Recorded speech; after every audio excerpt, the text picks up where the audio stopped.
All right, so let's get started. Hello, everyone. Good evening to our friends who are attending from Southern California, which is majority of our participants. I think about 12 registrations is from Southern California. Then we have uh,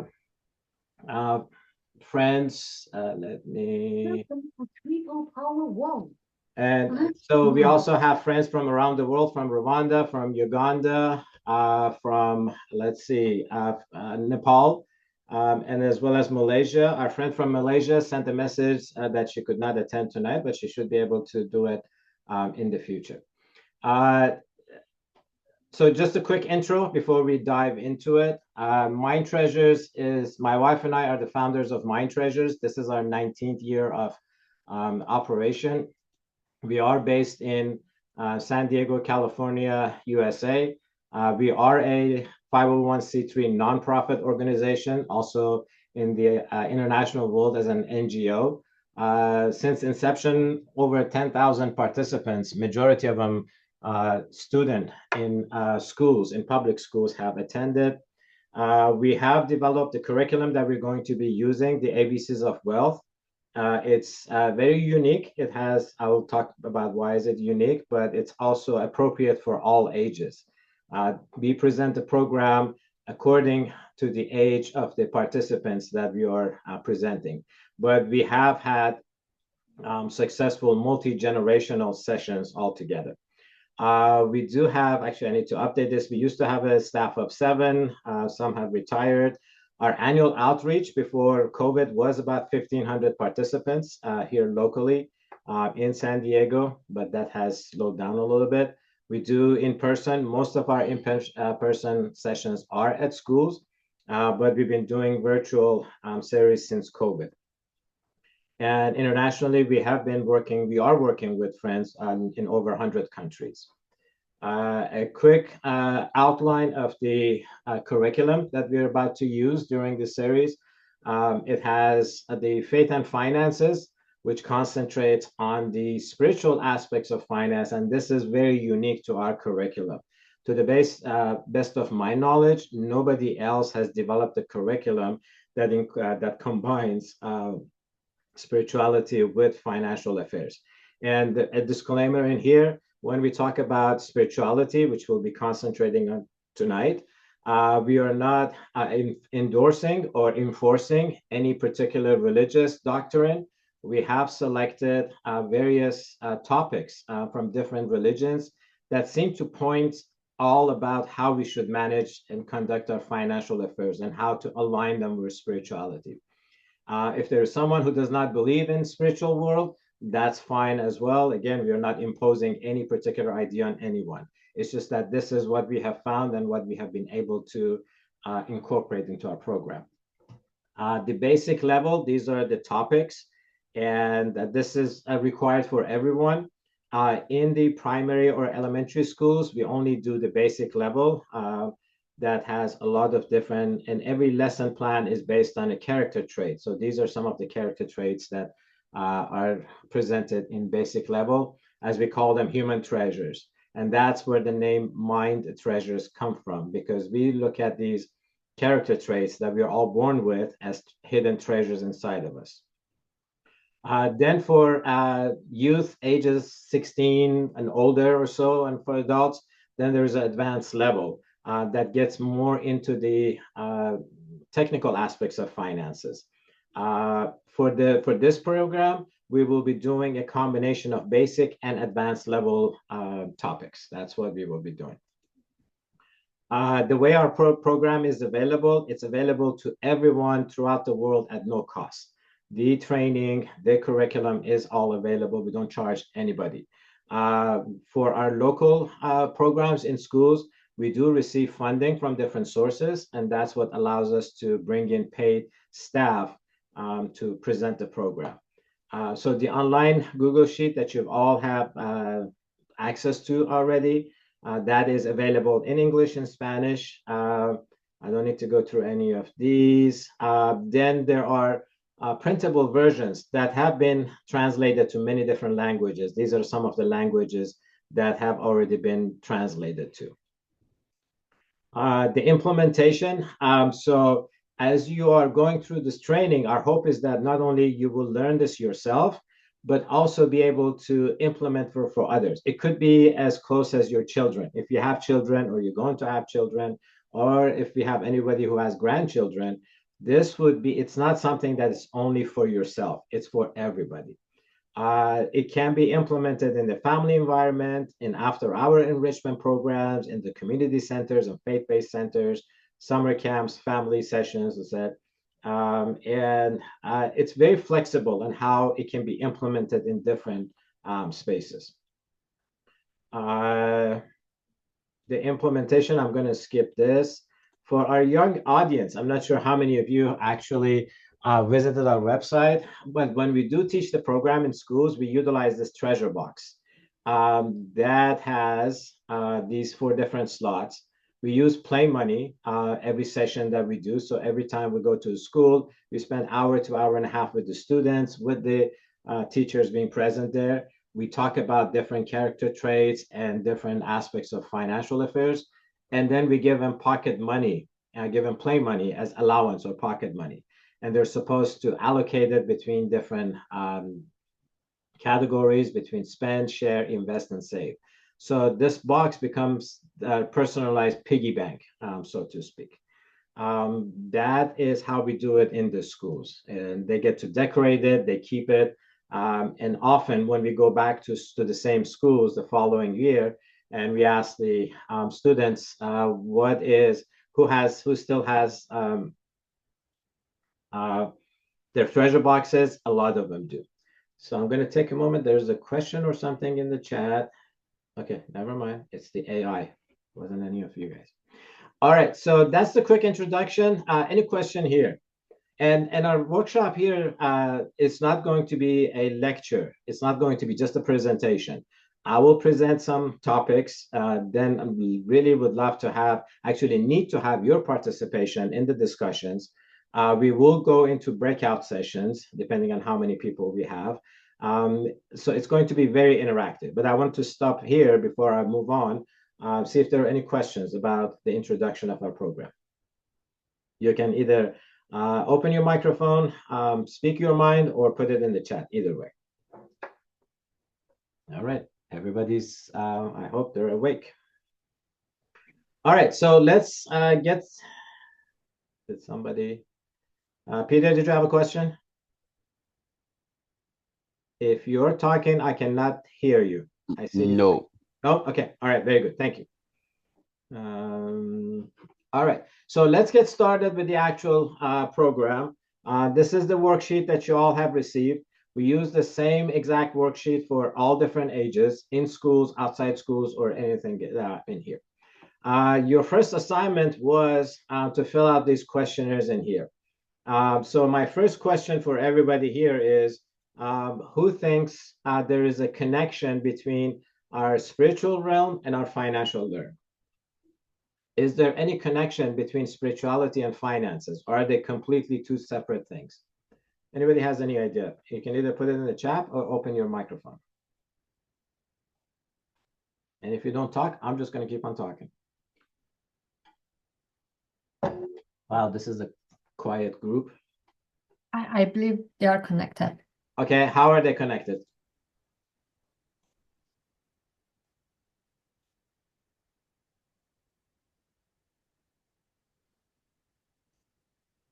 You're in deep thoughts, Secretary.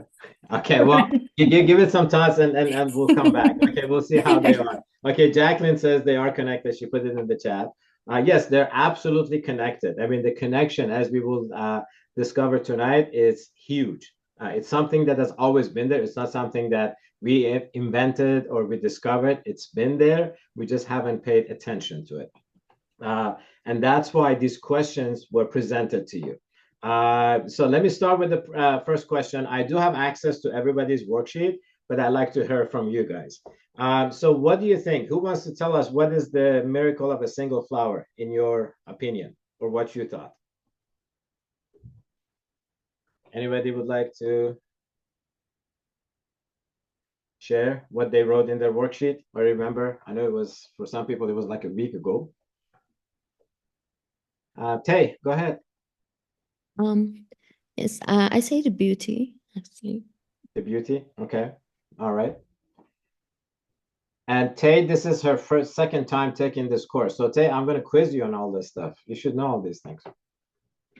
Oh, no worries. Okay. Peter, did you want to say something? Nope. Okay. Let me mute this one. All right. So let's read. The answer to all these questions are actually in this file. I'm not sure if anybody opened this file or not. I'm going to open it. This is a compilation of sacred writings that we have found from different religions. Again, disclaimer, we are not imposing any particular idea. There are writings from the Baha'i writing, from the Bible, from Quran, from Buddha's writing. So we want to see what is the connection, because the connection is described in here. Can I have a volunteer to read number 1, please? So I'm not the only one who's talking. I can read. Go ahead, please, Patsy. What is the miracle of a single flower? Quote, therefore I say unto you, take no thought for your life, what ye shall eat or what ye shall drink, nor yet for your body, what ye shall put on. Behold the fowls of the air, for they sow not, neither do they reap, nor gather into barns, yet your heavenly Father feedeth them. Are ye not much better than they? Consider the lilies of the field, how they grow. They toil not, neither do they spin. Wherefore, if God so clothe the grass of the field, which today is, and tomorrow is cast into the oven, shall he not much more clothe you, O ye of little faith? For your heavenly Father knoweth that you have need of all these things. But seek ye first the kingdom of God and his righteousness, and all these things shall be added unto you. Matthew. All right, From the thank you. Bible. So Patsy, what is your take from here? I mean, what does we read this thing? Well, what is it saying in layman terms? Well, I was just trying to find my notes here. Okay, all right. Sorry, I was just looking up, I just I did a search and it said, what is the miracle of a single flower? And so I was trying to look for that paragraph that I had. Okay, all I right. find it right now. Anybody else would like to share some thoughts of what this means? What this quote from Bible means? Okay, guys, you gotta participate in here. Otherwise, I'm just gonna quit talking. Well, I won't quit talking, but I need to look up some terms first. It was a hard one. oh, okay, all right. Which term? Don't get bogged down with the little terms. Just overall. I mean, look at the overall thing. The overall theme, I think, is very clear.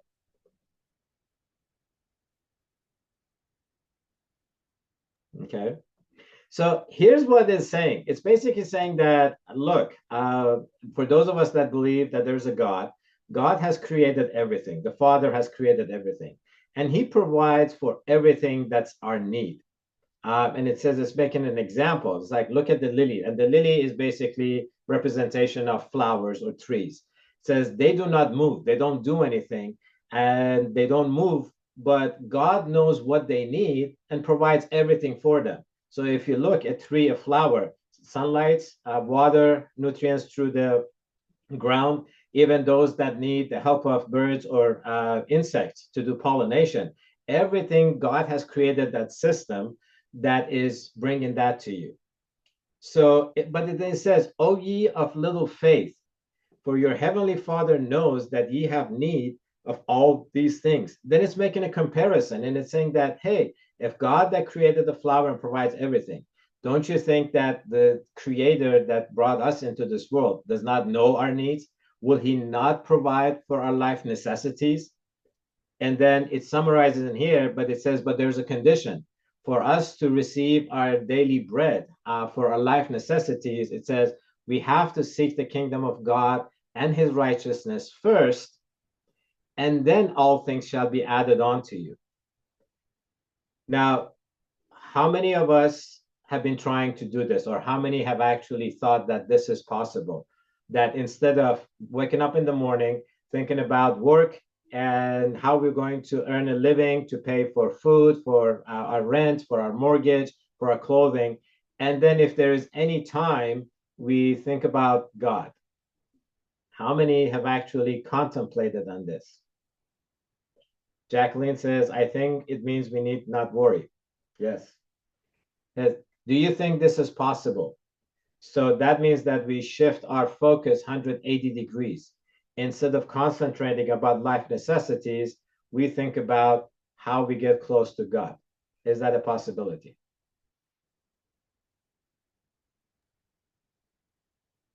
I tried to do it many times, but it didn't work. Okay, all right, okay. Well, I have faith in this. I personally, I have seen it in works and a testimony that it does work. So let's see. And throughout this program, this is going to be our foundation, that if this is, it's in there, and it's not only in the Bible, we will see it's in all the other sacred writings too. So I'm going to go back to our questions. Can I comment something about that? Absolutely. Go ahead, Anna. I also believe in that, especially knowing and growing up with a single mom. We were always on survival mode. We always continuously worried about, the food in our table and the income. Seeing my mom grow as a single parent, I tend to do the same thing.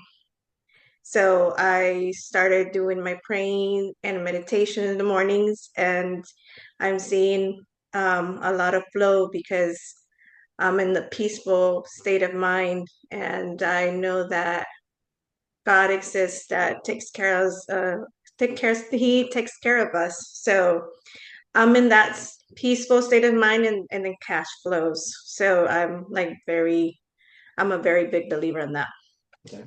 Thank you, Anna. And by the way, Anna I think I did put it in the chat, in the group chat. She was the newest member of Mind Treasures team that's teaching this program to students in elementary school. Just wanted to add that in there. So Jacqueline and Peter also put in chat that yes, it works. Peter says it works. Would you guys like to elaborate, either Jacqueline or Peter? How does it work? Has it worked for you? I don't know how good your connection is. Go ahead, then, Peter. Hello. Yes, go ahead. Yes. So it's something that actually works, because once you focus on God, He's able to direct your path, and He's able to share ideas with you that will help you materialize everything that you need. And so the Bible even says, it is the Lord who giveth power to create wealth. And so He enable us, He inspire us to be able to do the things that we do. And so once we focus on Him, we get the direction, we get the guidance to walk our paths, and that lead us to create whatever that we desire. Thank you. Okay, very good. Thank you so much. Yes, absolutely. This is how it works. This is how I have seen it. It's whole trust in God, and we will see how we should do that. So let's go back to our questions. The second question on your sheet was, what are your spiritual goals? What are your spiritual and material goals? What would you like to accomplish in your lifetime, in our short lifetime on earth? Would anybody like to share what they wrote in their worksheet? You can either unmute yourself or put it in the chat. Either way would be fine. So the question is this: why are we and these kind of, those two go together. What are our goals? Why are we here on earth? Sefide. Personal growth, Okay. positive impact, and meaningful connections. Okay, very good. Thank you. I'm gonna, at least you're talking. Everybody else is quiet. Okay, anybody else? Peter wrote, impact billions of people globally. this is what I love about our friends in Africa. I always get this. They have a wide vision. That this is what I love since this past 4 years that I've been working with our friends in Africa, particularly in Africa. I do see it in other places too, but I see a lot more there. Anybody else would like to tell us spiritual goals or material goals? I mean, it can be anything. It can be buying a house, buying a car, going on a vacation, completing an education, getting married. Man, this is a tough group. Okay. All right. So if you don't want to say anything, we'll go to the writings and see why are we here. Based on what we have found, there are three distinctive purposes for us being on this earth. These are two of them. A is to know God, to worship Him, attain His presence. And B is to prepare for the next stage of life. Can I have somebody read number 2, 3, and 4? I can read. Go ahead, please.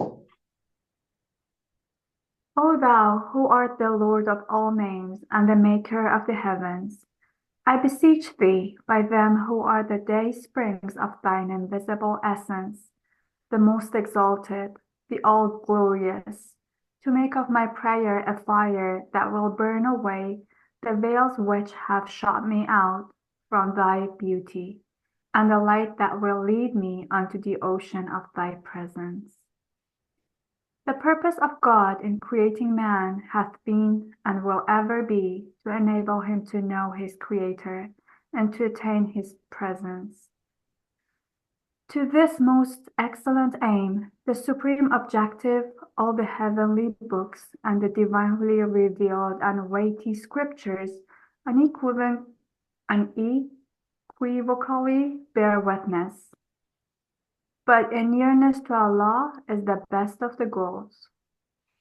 So this is the first goal that have been set out for us, which corresponds to this one up here. But seek ye first the kingdom of God and His righteousness, and all things shall be added unto you.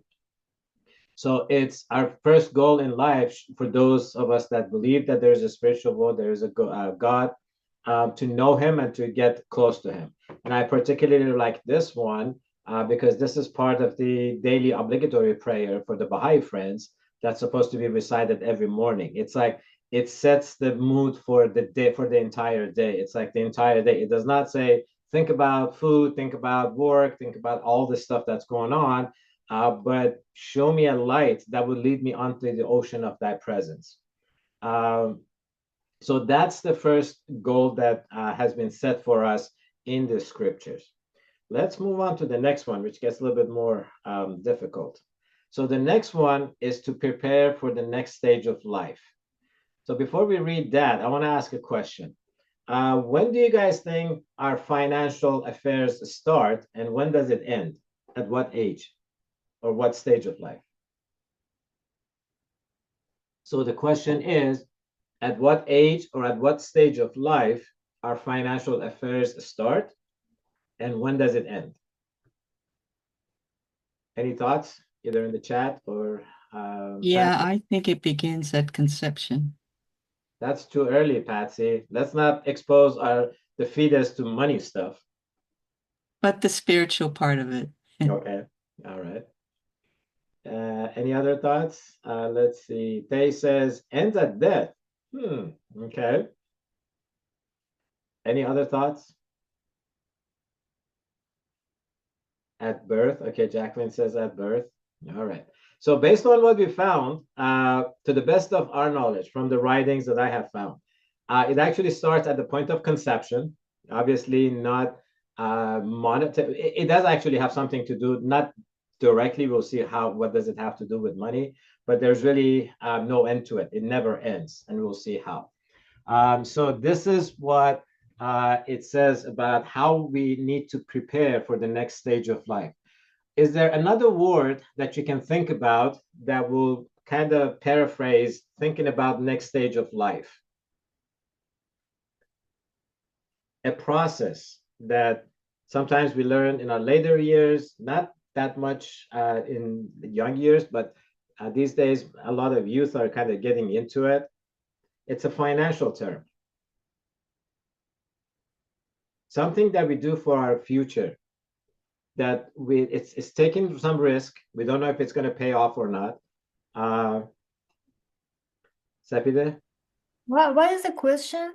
So the question is, it says, preparing for the next stage of life. There's a financial term for this, preparing for the next stage of life. Investment? Yes, thank you. So our whole life is about investing, and it starts from the point of conception. So let's read these few quotes. Can I have somebody read the first three, 5, 6, and 7?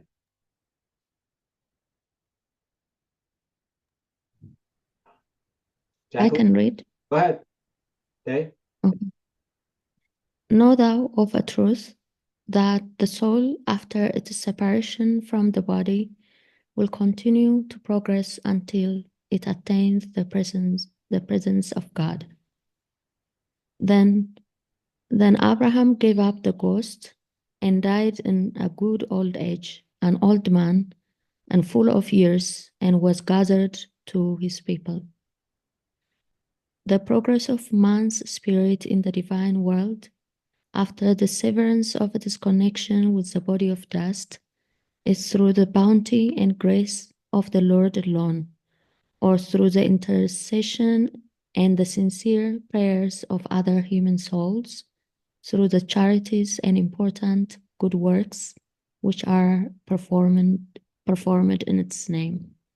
Thank you. So the first two confirms that there is life after death. Again, for those that believe in this, there is life after death.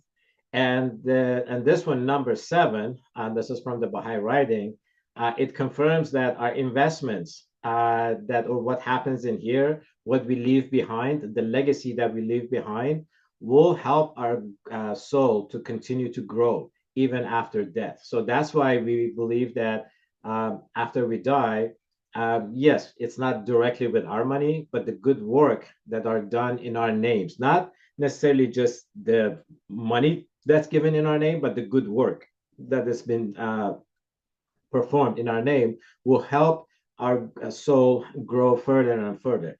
And based on the writings, it says that there is no end. Our soul continues to grow until it attains the presence of God, and which is there's no time limit to it.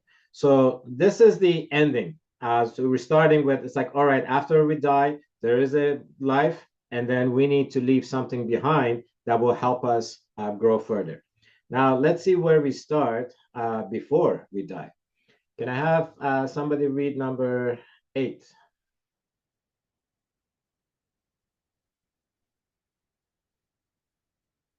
Jacqueline, you're unmuted. Would you like to read? Lay not up yourselves treasures upon earth, where moth and rust doth corrupt, and where thieves break through and steal. But lay up for yourselves treasures in heaven, where neither moth nor rust doth corrupt, and where thieves do not break through nor steal. For where your treasures is, there will your heart be also. Thank you. Mm-hmm. So this talks about 2 distinctive treasures. I should make these bold. This one, it says, store not or lay not up for yourself treasures upon earth. So what treasures is this referring to? What are treasures on earth that we should not be storing? Anybody would like to share some thoughts? Material treasures. Material treasures. Can you name a few, please? Money. Money. Thank you. All right. House, money, jewelry, possessions, like houses. Yes. So these are the treasures. But then it says, but lay up for yourself treasures in heaven. What are these treasures? Spiritual treasures. What's that, Hilary? Spiritual treasures. What are spiritual treasures? Attributes. Attributes? Qualities. Okay, attributes, qualities. Yes, exactly. That's what they are. Kindness. Jacqueline says like the kindness. Exactly. So treasures, and this is why it's been mentioned in various different religions. I have not found it in the Quran, but it's definitely mentioned in Buddha's writing, the Baha'i faith, and also a lot in the Bible. So it's talking about storing treasures in heaven. And if you look, our life is mostly completely the opposite. We are so concerned about the material stuff in here, and I'm guilty of it too. We're so concerned about storing and keeping material. Some of it we think it's our life necessities, like the latest iPhone. That's absolutely a necessity. If 16 is out and when I don't have it, I'm behind. But then it's saying don't worry about that stuff. And from previous sections that we read, it says exactly don't worry about your life necessities, but concentrate on getting close to God. So let's see where the beginning, how is it that our financial affairs started at the point of conception. Can I have somebody read number 9, please?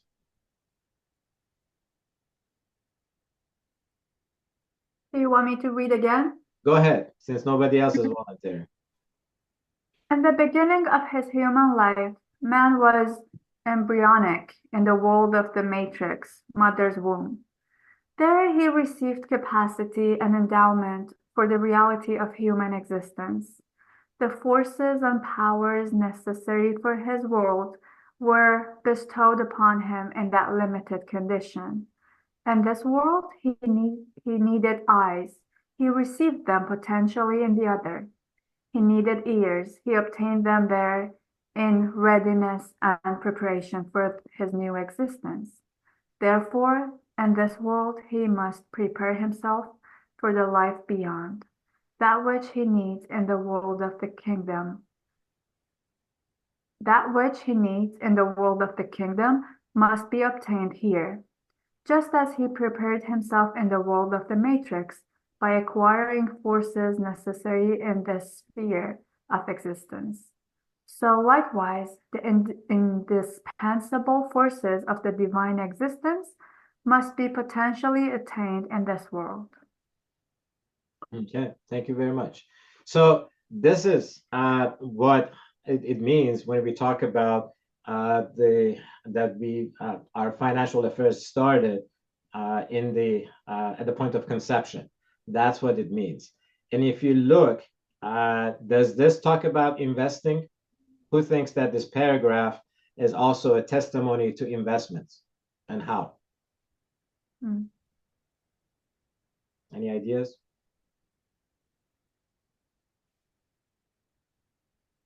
Okay. So basically, the fetus, not by choice, I mean, this is how God has designed it. The fetus is developing the limbs that it needs for this world, eyes, ears, lungs, everything. And for most of it has absolutely no need in the mother's womb. Yes, ears it can hear, but eyes cannot see. Lung does not need. But all of that stuff is absolute necessity for this world. And this is the investment process that the baby invests for being prepared for this world. And that's why it is an example. And if you follow the same example, and as we will see, this example follows throughout our lives, in our childhood, in our youth years, in our adult years, and then even once we pass on to the next world. All right, so can somebody read number 10? I'll read this one. That divine world is manifestly a world of lights. Therefore, man has need of illumination here. That is a world of love. The love of God is essential. It is a world of perfections. Virtues or perfections must be acquired. That world is vivified by the breath of the Holy Spirit. In this world, we must seek them. That is the kingdom of life, life everlasting. It must be attained during this vanishing existence.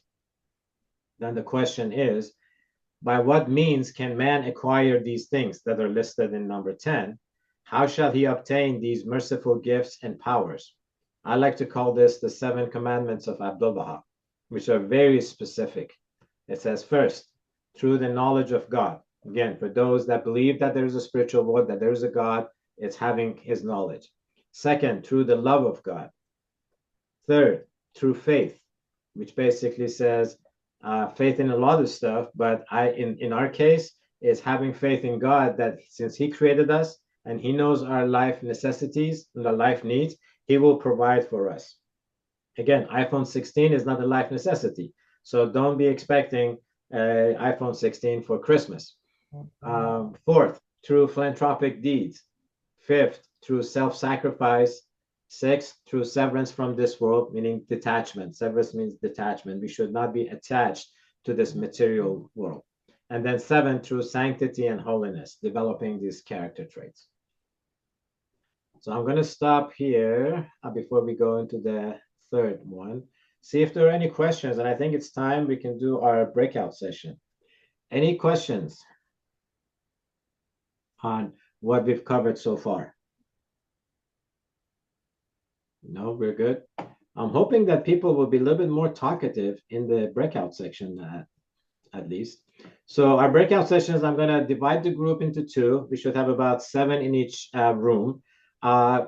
There are certain questions, following the same themes. We like to hear from more people. And for every group, I will go into one of the rooms, and then Anna is going to go into another room. Hopefully we have some conversation there. And also it would be great if from each room, one person takes some notes. I see Gilar is taking some notes. So you're the designated note taker for your group. I saw you writing stuff down. And when we come back, just kind of share some of the things that friends shared in that group. We'll do 10 minutes of the breakout session, and then we'll come back and see if we need to take a break before we continue on.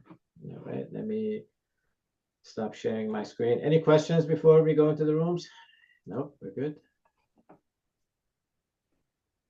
All right, so please go to your designated room. It's 37 minutes past the hour. We'll come back at about 50 minutes past the hour.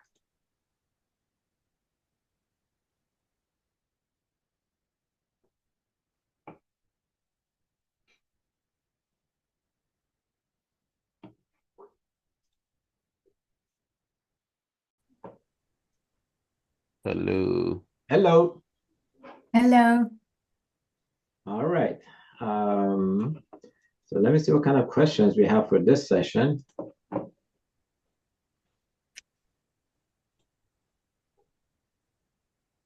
Okay.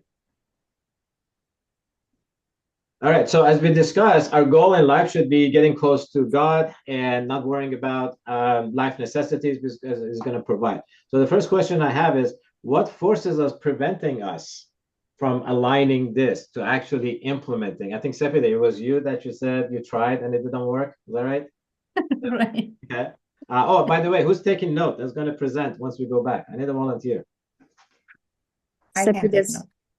Sefide, okay, very good. So the question is, what are some of the forces that's working against us, against our destiny to become financially independent and walk in the path of God and not worry about life necessities?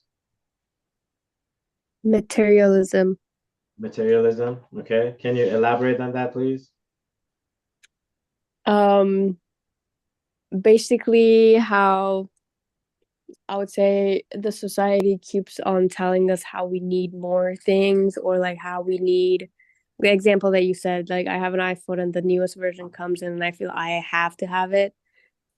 Rather than sticking to what I actually need and then maybe save up the money that I'm gonna spend on all these unnecessary things. Okay, all right, very good. Any other thoughts besides materialism? Greed. Greed, yes. Yep. Greed is definitely, which is feeding the materialism. Greed is Right. feeding the materialism. Okay. Well, the good news is that based on specific writings in the Bible, it will go away. Greed will be destroyed. It just doesn't say when, but it will be destroyed forever. Hopefully. Yes. All right. Any other thoughts? Not trusting God. Not trusting God. Why is that? Why do you feel like God has let you down? No, actually, I translated from Farsi, like trusting God, like whatever causes not trusting in God. Okay. All right. Okay. All right. All right. So I have a couple of other questions too. Right. Go ahead, Peter. Yeah, so I wanted to add social influence, the need to fit into society and what society expects of us is also one of the ways that has not helped people to trust God. Okay. Yes, especially now with social media, and I think that has even gotten worse, especially at young ages. Everybody's trying to be somebody who they are not. That's, I think, what you're saying. Yeah. How is this in Ghana? I mean, most of us are here from US. We are very familiar with our societies here in US. How is it in Ghana? Yeah, so in Ghana, most of the young people are looking up to celebrities. And these people mainly are people who are living fake life on social media. And these are the people the youth are looking up to. So they kind of do things that are not in line with what the Bible says. Yes, people want to get rich quick. People want to be who they are not. People want to get the latest cars, the latest gadgets that are on the market. Yet they don't have the money for it. So they tend to look for ways that can help them achieve these things quicker.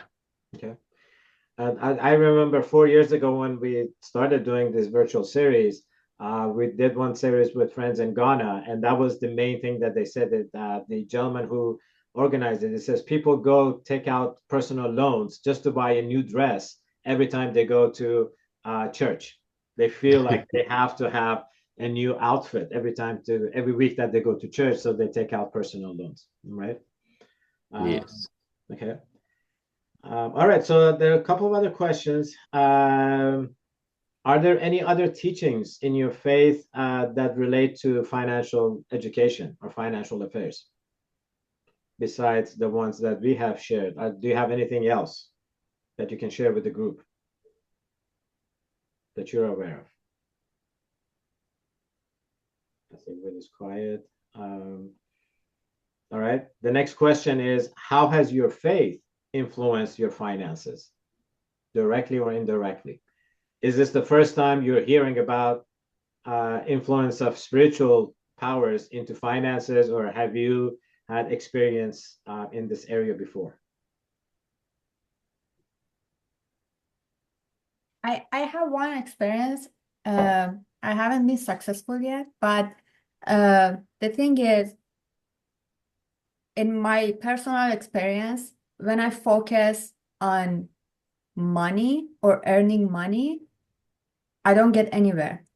But as soon as I focus on having impact or like doing something for my society, doing something like it's like as soon as I don't focus on earning money, like the money comes next to it. Still, it's not coming, but it doesn't stop. So Okay. yeah, I think that's what I have from my faith. Okay. And I experienced it. And that's a very powerful experience. I mean, this is the foundation of what we're talking about. I have personally experienced it many times, and I still continue this. The fact that this program has become international, global. My wife and I did not have a plan to have it global, but then it happened through spiritual forces. That's the only thing that I can talk about. Initially, we were hoping to make an earning from it. And charge for it, especially internationally. We were hoping to have affiliates that pay a fee for us and pay a fee for the material. But we realized that it's not feasible. And then also, it's much more important for everyone throughout the world to learn this education. And so that's why we made it available at no cost to everybody. All right. I want to make sure that nobody has fallen off any of the breakout rooms. Sometimes that happens. No, we're good. Okay. I can do the last question in here. No, the next question is the opposite, which I think Seppi kind of mentioned. It says, how might someone's finances influence their faith? So has our finances any effect on our faith or spiritual beliefs? I think go ahead, Seppi. Oh, Laden, go No, ahead. Lada, go ahead. I don't know about I don't know if saying I mean in my opinion, I don't think if saying having an influence is the most accurate thing, but I definitely can see finances being a way of testing our faith, not testing our faith and how strong our faith is, and then how basically I can't think of the word, but like how strong we are in the faith and the belief system that we have.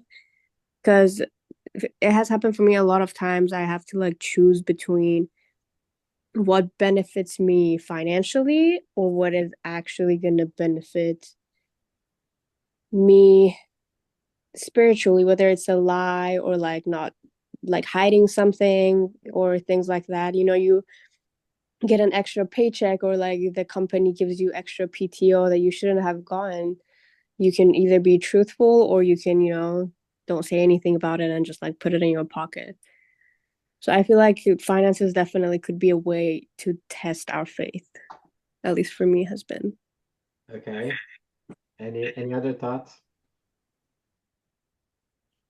And that's exactly how it is, Laden. It's so difficult, as we will see. Truthfulness and honesty is one of the character traits that we need to work on. For me, that's my strongest, the weakest one. It's very difficult, especially in our societies. We're always kind of testing to see how far we can go before we get caught. Like you said, if you get an extra hour of PTO, will anybody know this? And if you look in the grand scheme of things, and you're absolutely right, it's about us being tested. In the grand scheme of things, it really doesn't matter whether we make a little bit more, whether it's dollar-wise paycheck or extra time off. If we look at it, we're all going to leave this stuff behind and will not even matter. But what it matters is were we honest and truthful enough, because that is what we're storing for ourselves in heaven, in the future. It's not the material stuff. And it is very difficult. I mean, I'm challenged with it every day. And this is actually how we teach truthfulness and honesty when we do the program in schools. We give all the participants $20 in play money. And I do ask them, it's like, what would you do if you received $21? Would you keep it or would you give it back? What would you guys do? If somebody gives you $20, 20 play money, and let's say you're playing Monopoly, the banker makes a mistake and give you 200, let's say 200 instead of 150. What would you do? Keep the extra 50 or give it back? If it's a game, I'll keep it. If it's the actual life, no, I'll give it back. Okay. I actually have experience with this twice, and I would recommend that you guys say it, because the moment you say it and you're truthful, they're actually gonna say it's okay, you can just keep it. Okay, Nas, you unmuted. What's your thought? You're smiling there. I think when I was younger, I was like a kid. That's always something that you want more, obviously, without thinking it. But as you grow up and kind of figure out what makes it right or wrong in your life, personal life, not based on religion or what the belief system is, just in the world living, you kind of figure out right and wrong. So it's something, as Laden said, probably the best is when you say it, you probably get it for free anyway. So Yep. I think the world is more giving than what we think. So yep, exactly. I mean that's the foundation, and that's what we tell the kids. It's like, yes, this is play money, and I do show them. I have a bag of play money. I have no idea how much is there. I would not know if I give a person an extra dollar or not, and it would not make any difference. But as Laden says, it is the practice. If we are truthful in a game, then we can be also truthful in life too. It should not be just there. But it is very difficult. I'm always looking for ways of, yeah, maybe if I do this thing, nobody will know this, and I'll just go along. But then I realized that no, I should not be doing. I should be honest, especially since I'm teaching this education to everybody. All right, so let's go back. Our breakout session is done, and we go back to the. So, Sepide, you'll share some highlights of what we talked about here. Sure. All right, let's go back.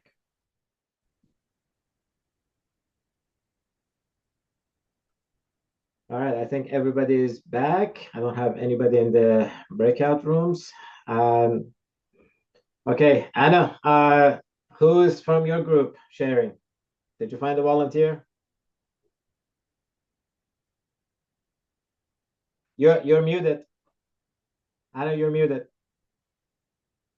Yeah, we talked about a lot of things. The question was, where do you need more balance in your finances? And we all had a different type of comments. For example, someone said some about saving for an emergency or saving for student loans. We also mentioned something about not buying things that aren't unnecessary. We also talked about maybe updating more about our investments. And I also commented on just balancing our treasure box, which is the ones that we use for our kids. Sometimes I have had that before, that I put stuff on my savings and then I use it for something that I shouldn't use it. And that would be my example of trying to balance my finances. Okay. I think you guys, I think you were looking at the questions for next week. All right, but that's okay. I mean, the stuff that you guys talk about, it's okay. All right, Sepide, tell us what we talked about. So the first question was that what are the forces that are working against the path that we need to be on?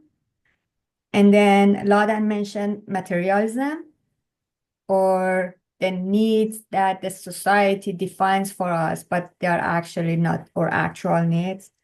Another one was greed that we talked about.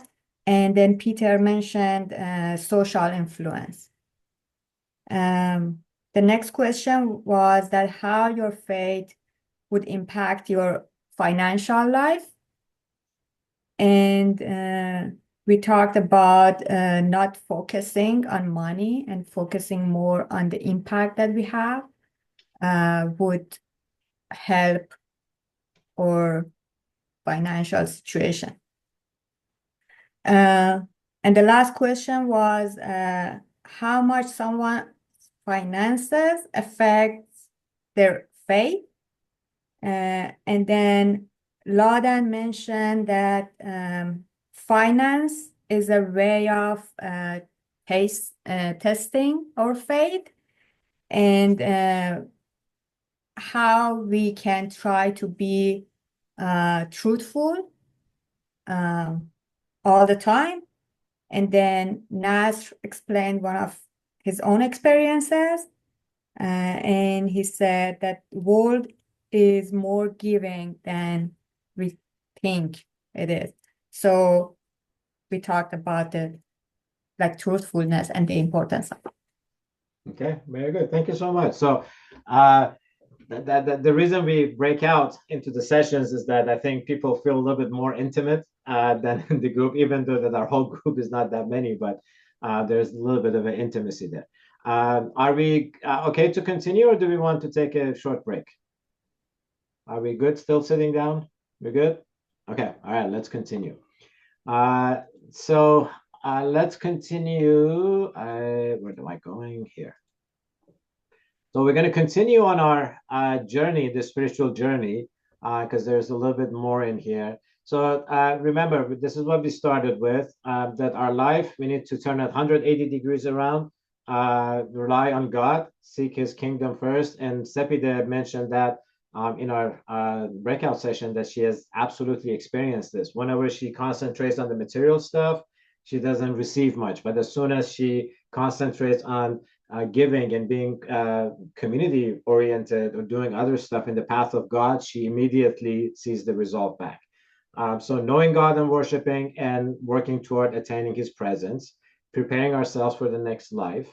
Then it's about being service to humanity. That is the third. And I'll read these three in here. Having made known unto the mystery of his will, according to his good pleasure, which had purposed in himself, that in the dispensation of the fullness of time, he might gather together in one all things in Christ, both which are in heaven and which are on earth. And from the Baha'i writings, there are two pieces in here that says, divine messengers have been sent down and their books were revealed for the purpose of promoting the knowledge of God and furthering unity and fellowship amongst men. And this last one, all men have been created to carry forward an everlasting, ever advancing civilization. So that's our third purpose. Now, what does this mean? It means a lot of different things for everybody. Everybody find their own path. We are not here to tell you what path you should take, but it's like we have to take this path. We have to work toward this goal.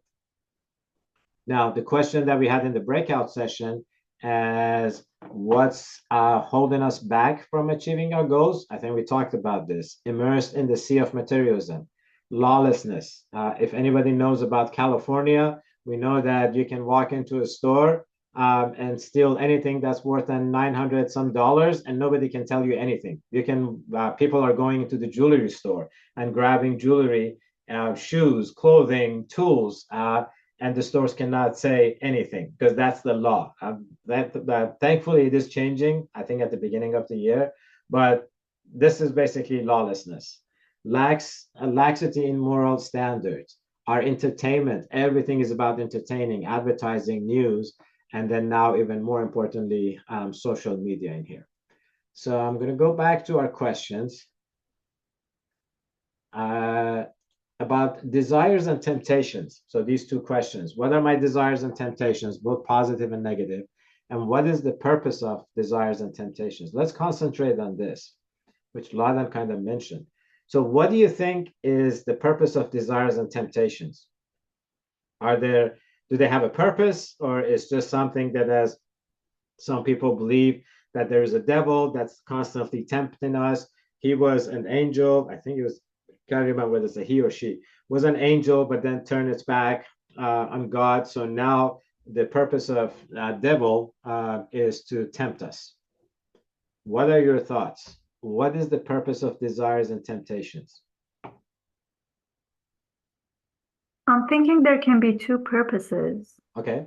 One is that desires and temptations that we have give us information about what we need.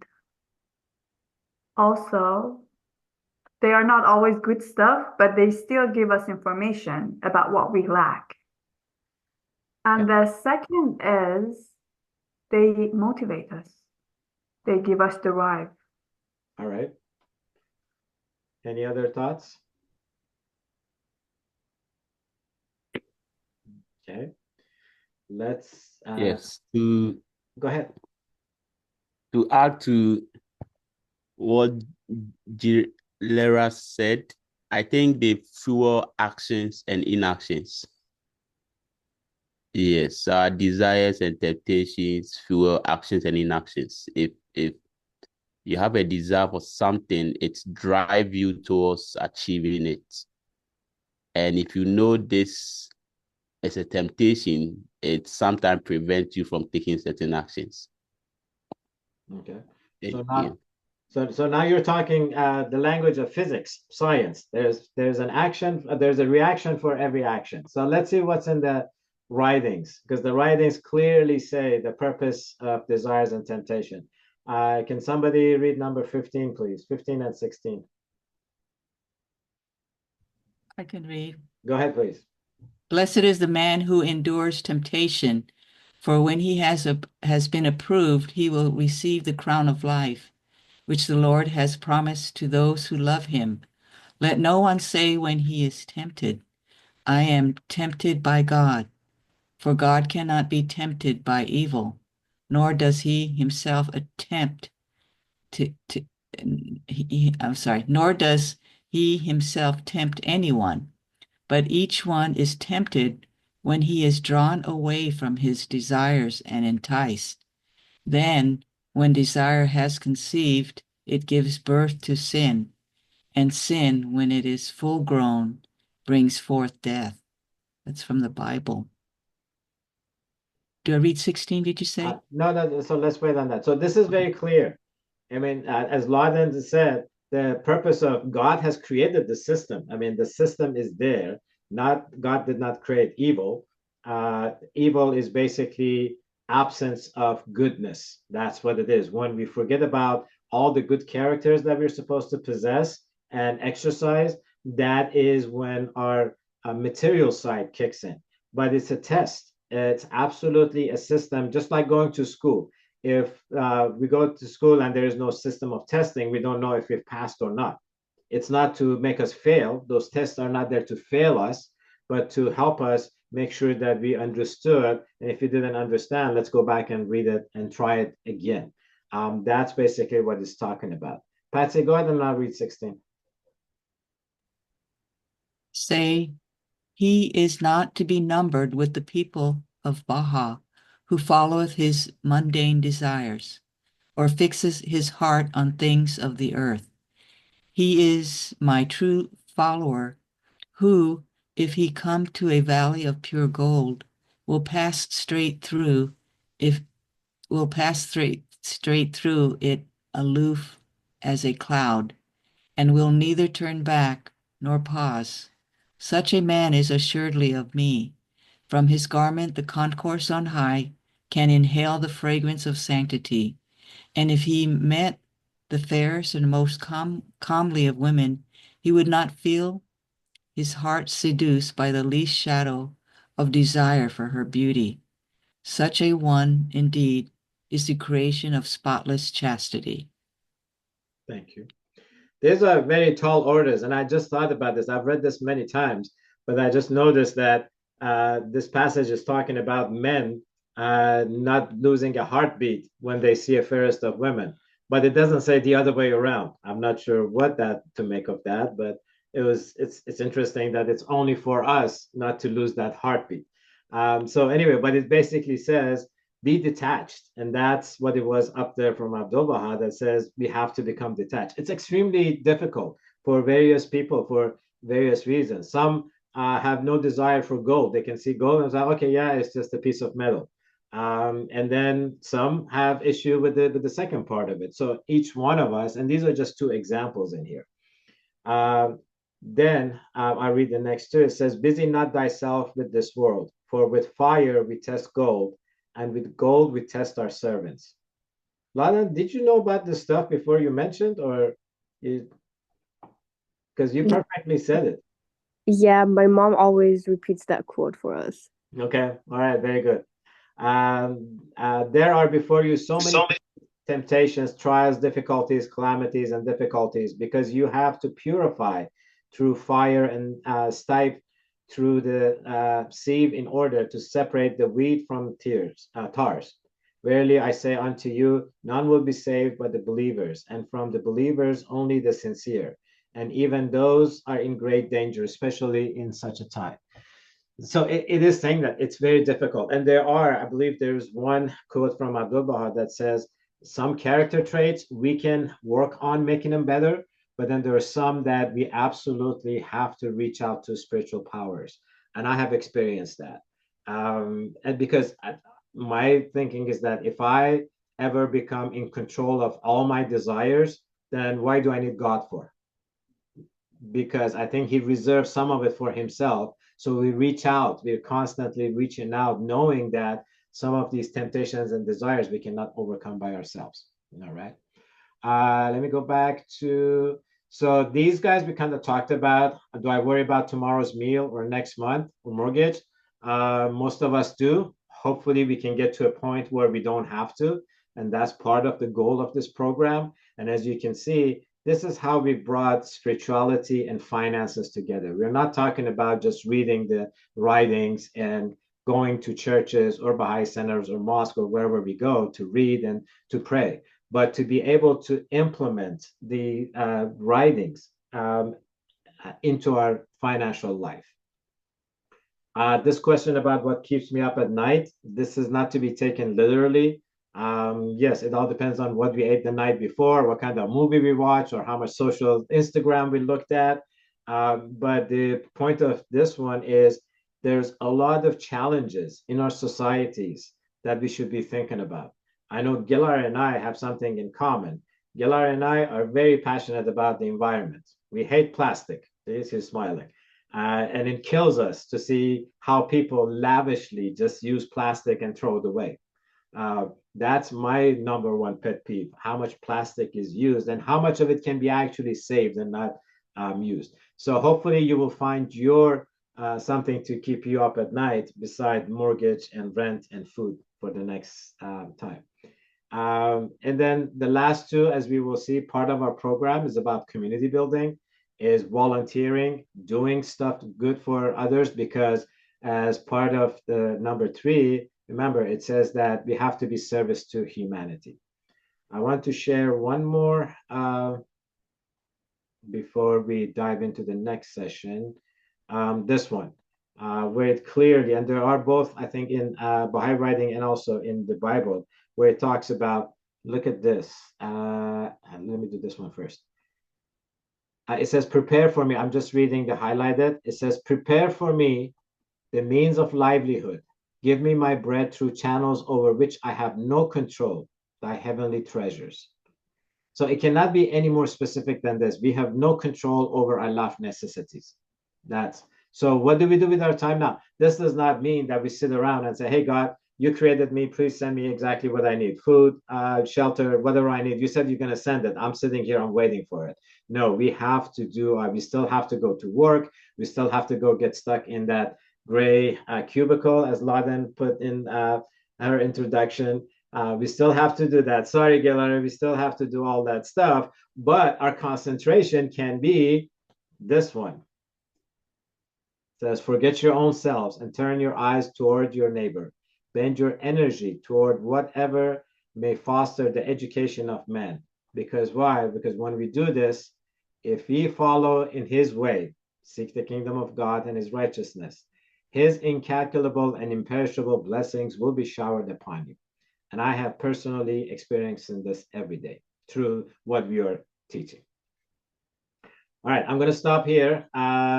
There is a lot more scriptures that can be read, can be complement this, but that would be outside of the scope of this workshop, because we want to get actually to see how we get rich. Any question on the writings or on the scriptures? Are we good? Is everybody still awake? I think we're losing Samuel a little bit. His eyes are getting a little tired.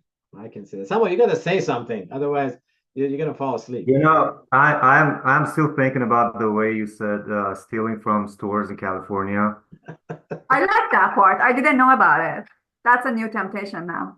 Oh, really? Well, you're too late, because I think they just changed the law. So it is going to be, because the reason that was put in place is because the prisons were overcrowded. So they said, instead of bringing these guys in, that's why I don't know who came up with, I think it's $920 or something like that. And $1,200. How much? Anything under $1,200. $1,200. So inflation, they even adjusted that for inflation. We still have 2 months. We still have 2 months, exactly. So Gilar, go for it. We get rich by then. Okay, all right, that's see, I didn't know that stuff will bring everybody out of their unmute themselves. All right, so going forward, everything that we learn together, and I love doing these workshops because I still learn. We're always going to be learning through this process, is about how we implement what we just did in the last hour. It's a lot. I know it was a lot. Seems to be difficult, but we can break it down. We will break it down into small pieces. So hopefully, and we are not here to tell you what to do. We will learn together the different systems, how to invest, how to become financially independent, so we can put our focus on helping the society move forward. All right, if there are no questions, I can go to, I'm getting my worksheet ready. Treasures. Okay. Let me share my screen.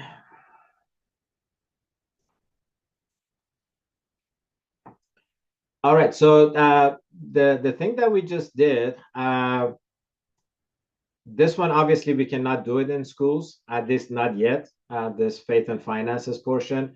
Hopefully, within the next, I don't know, 50 to 100 years, school will allow us to do this. But we have been able to implement everything that we talked about into the curriculum without even talking about spirituality. And it's been to our amazement as how schools have no problem with the program. Like I said, when my wife and I started this, it was just for our boys in their kindergarten class. And then little by little, it grew. And majority of our participants have been in San Diego Unified School District, which is a public school. And starting 2 years ago, 2 of the teachers are now actually teaching the curriculum on their own. We just provide the treasure boxes, the play money and so forth, and they're doing it on their own. And nobody has, not even parents, have come and said, why you're talking about religion or spirituality to my kids. It's been amazing. And that's a testimony to what Sepida was saying, that if we do this, we will see the incalculable showers and blessing. I see it every day. There's so many things that has happened since we started this program. Let me go back to the table of content. So this is, as I was saying, our program has 2 levels. It has the basic level. So the basic level has several different lesson plans. We went through the purposefulness together. Human treasures, this is where we start in schools. Then there's the register book, I'll talk about it later. So every lesson, as you can see, is tied into a character trait. Patience, moderation, responsibility, accountability, and then it comes to truthfulness, respect, and so forth. So this is our basic level. And then the advanced level gets into more of a technical aspects of finances. Each lesson, we do it in school we usually like to request 90 minutes for each session, but we can do it as short as 1 hour too. We never do it less than 1 hour. It just doesn't work. And it's been amazing how our young children, we start this in grade 3 in public schools. We have even done it for younger age, but not the official, but the official curriculum, we presented over 12 weeks to students in grade 3. So this is where we begin. We already read this one, but I'd like somebody to read this. Is it large enough, or do I need to make it bigger? Just make it a little bigger. Do I have a volunteer to read this quote? Regard men. I can read it. Go ahead, please. Regard man as a mind reaching gems of inestimable value. Education can alone cause it to reveal its treasures and enable mankind to benefit therefrom. Baha'u'llah. Thank you. And then this one, the next one is from Buddha, which relates to that one. It says, just as treasures are uncovered from the earth, so virtue appears from good deeds, and wisdom appears from a pure and peaceful mind. To walk safely through the maze of human life, one needs the light of wisdom and the guidance of virtue. So has anybody ever been into a mine, M-I-N-E, where you find treasures? You can put it in the chat. Yes. Okay. Yes. Peter, what kind of treasures did you find in a mine? I've been to the gold mine. Okay. So what did you find in there? Yeah. So before you get the gold, you need to dig a hole, and you need to mobilize the soil and pass them through water. After that, you will get a small portion of some form of soil, and you need to pass it through a mercury before you can get access to the gold. So you go through stages before you get the final product. Okay, very good. So that's the process of gold, similar to the process of a diamond. And this is the example that we use. A diamond, when we go searching for a diamond, we find this rock. That's the first thing we find. We don't see the diamond in its shining form or with the light shining through it. So the diamond is already inside the rock. Then through the process of cutting and polishing, that's when we end up with a diamond that looks like this. Now, a question to you. If I were to put this diamond in an absolute dark room with no light, will I be able to see it?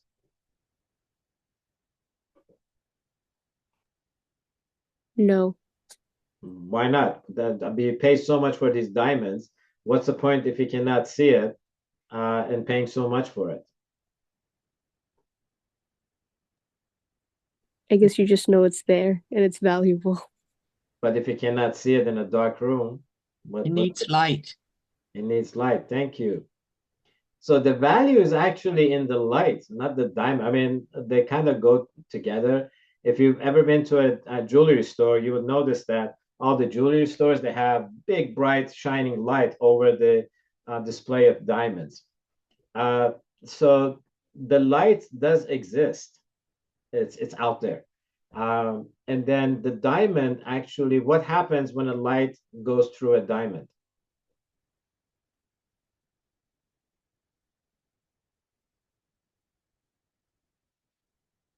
It's on the screen, guys.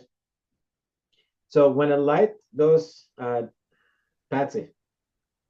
Yeah, when you shine the light, it reflects all those different colors at the different, when you cut a diamond, it has reflects different lights. Okay, different colors. Colors. So science question, how many primary colors are there? 3. Thank you. What are they? Red, green, blue. Okay. And how many secondary colors are there? 4. There are actually 7. There's 7 secondary colors. But then in the rainbow, how many colors are in the rainbow? Different shades. Different No. shades. No, Unlimited. no, seven is like the different colors that you get by mixing the 3 primary colors.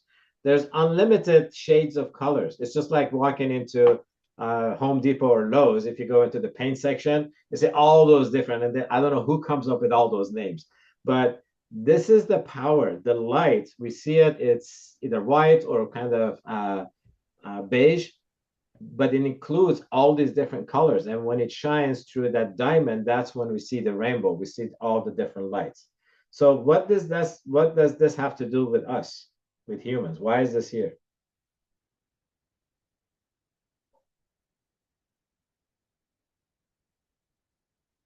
I think about our soul. Okay. All the capacities and the jewels in our soul, but we can't reflect that light unless we have that education, I think. So you're onto something. So what is the light and what is the different colors of the rainbow in us humans?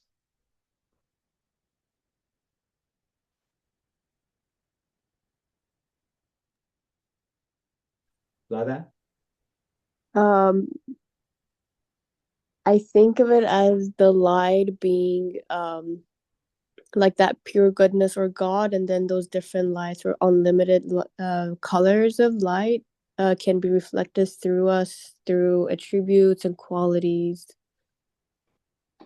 Yes. Our nobility. Exactly. Ladan, your mom has taught you well. I don't know where Gelare and Sefide were. By the way, Gelare, Sefide, and Ladan are sisters. So that's exactly what it is. I'm going to make it a little smaller. So we are the diamond in the rough. We are born rich. So that's one of the questions I forgot to ask you guys. Every single human being is born rich. Why? For several reasons. Because the Bible, the first in the book of Genesis, it says God created us in his own image. Obviously, we don't know. God is not a physical thing that has an image. But what it means is that we have all these character traits that God possess. And by polishing ourselves throughout our lives, through difficulties, through tests, that is that we're born like a stone, but then as we go through life, we become this gem. But then without the light of God, there is no value in this gem. So and then we start to reflect these character traits. Now, how many character traits do you think there are in the world? Unlimited. Unlimited, exactly, because those are qualities of God. And if we knew all the qualities of God, we would understand Him, which is an impossibility. So these are the character traits that are all within us. Now, here's the next question. Is everybody a loving person?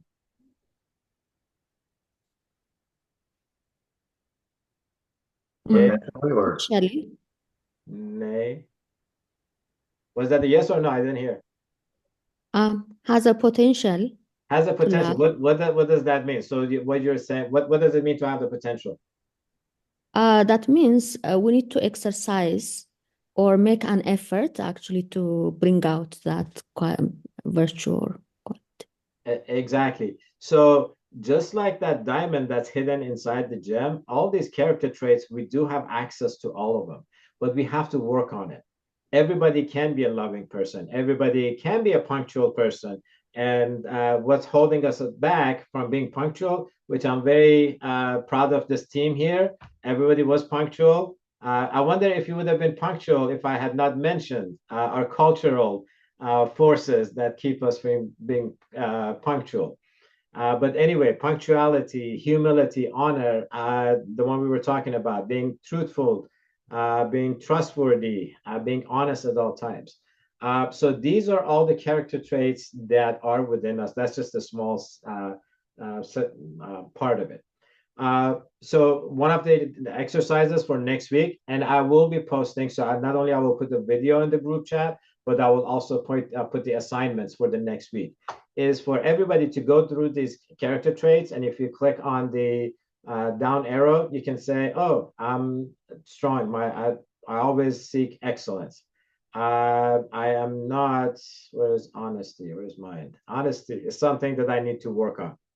So one of your assignments for next week would be to go through this. You don't have to do all of it, but at least a few that pick the strong ones, and then the ones that need work. And then what we like to do for everyone to pick one character trait that you really would like to work on during this training session. And we'll put it up here. So I will put it as capital. Okay. And this will continue into all the lesson plans. You will see this honesty. Once you put it in here, you will see it in all the lesson plans. So that is what we're going to be doing. In this course, we will concentrate on some of these character traits like patience, moderation. Moderation is basis of our budgeting. Let me ask this. Who has a budget, financial budget in their life? Something that you keep track of either on paper, on an Excel sheet, or an app. Does anybody have a budget? Samo has a budget, okay. Ladan has a budget. Peter has a budget.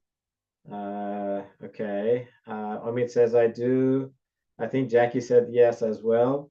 All right. It's so important. Having a budget in life is extremely important. And it's not a daunting task, but it's something that people are fearful of it. Who has fear of a budget? Anybody? Don't be shy. Okay. So it's something that we are not taught from childhood, but it's absolute necessary. We will go through the process of, we actually don't call it budget, we call it cash flow. It's kind of the same thing, but it's knowing how much money comes into your pocket and where does it go at the end of the month or at the end of the year. Most people know how much money comes into their pocket. Their salaries are fixed.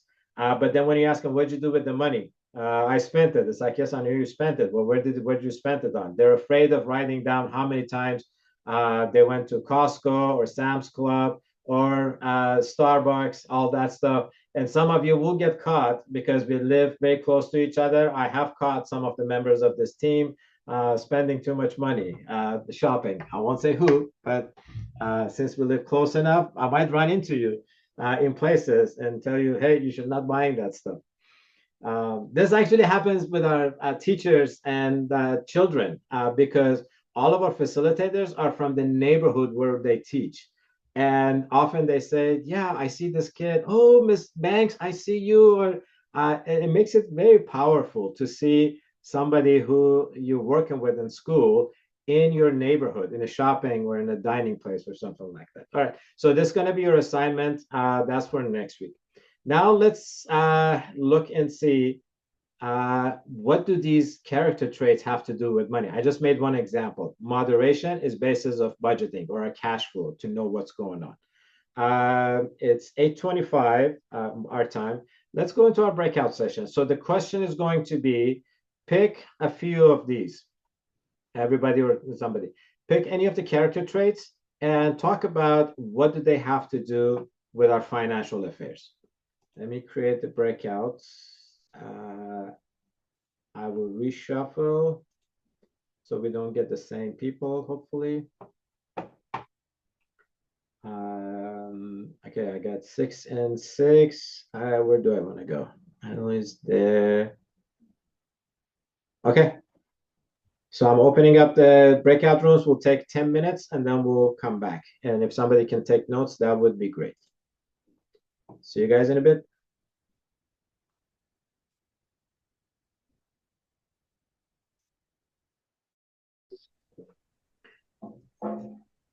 Oh, we got fairly bad. Oh, we got some shuffling around. Okay, very good. So character traits and finances. Who wants to share any of the character traits and what does it have to do with money? Punctuality. What's that? Go ahead. Pay whatever on time, I guess. Punctuality. Okay, I'm paying on time. Yes, exactly. So since you're on that topic, do you know how much of our credit score in US? This is a question for people in US. How much of your credit score is based on punctuality? 30%. Very close, 35%. And that's the largest portion of our credit score. Okay. So punctuality and paying things on time. Okay. What other ones? Who has some ideas? I think there is generosity on there, right? Yeah, definitely. What does generosity have to do with our finances? For me, not to give away too much of my money. But I thought giving Can money be. away was a good thing, isn't it? Well, especially when you have children, it's like, okay, I don't need to be giving you buy too much for them. Do you have any grandchildren? Oh, just the two, but the parents, my son and daughter-in-law take care of that. It's Okay. just a few of them that are one without a job right now, so I tend to get a little bit overboard with her. Okay. Well, usually grandparents spoil their grandkids, but it can spoil your children too. Okay, so that's generosity. Okay. What other thoughts? Wisdom. Wisdom. What does that have to do with money? To spend it wisely. Can you give an example of not spending it wisely? Like buying stuff that you don't need, or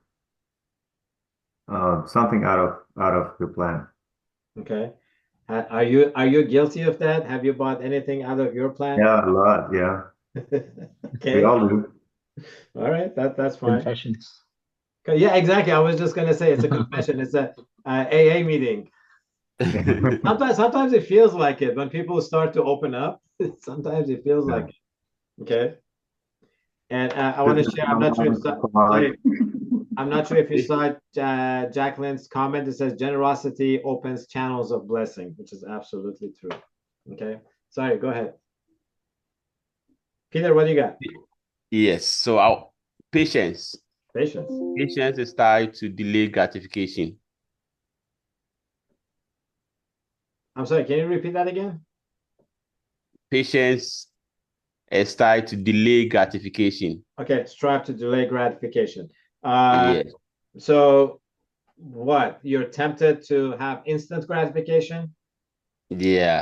So you need a lot of patience to be able to delay your gratification. Okay, all right. Yes. Very good. And it also ties into investment. Mm-hmm. Once you invest, you need a lot of patience for your money to grow. If you don't have patience, you may not sometimes invest. Okay.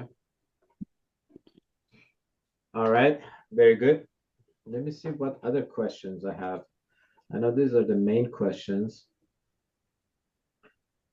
Which of your humans need further development? Describe when you're someone you know had a shining moment. Okay. All right. So one of the other questions in here, and I wrote these questions a long time ago. I don't know what they're supposed to be. That can be positive or negative depending on the situation. All right. So one question says, do you have any treasure that can be positive or negative depending on the situation? A treasure. Any what? Treasure? Yeah, a treasure, one of the character traits. So the character traits, we refer to them as treasures. One of the character traits that can be positive or negative. So I guess it can go either way. And how would you focus on them on a positive way if it can go a negative way? Oh, I know which one it is. It starts with the letter H. Helpfulness? Which one? Humility? I think you're talking about honesty. Yeah, you're onto something, Sama. What's up with honesty? You tell me. Lada? Am I answering how honesty can be positive or negative? Yes, or I mean, I feel like, honesty is always good, but then it also has a time. So if honesty is not linked to wisdom, I feel like could be really hurtful for yourself or someone else. Yes, exactly. And that's the example that we use in class too. It's like when somebody asks us, how do I look? And you really want to say terrible. Or how does my outfit look? It's terrible. You don't want to say that, oh, it's bad. It doesn't look good on you.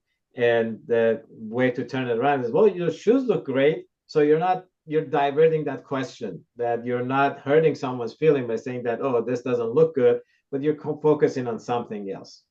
Jacqueline says, honesty without kindness can be hurtful. Exactly.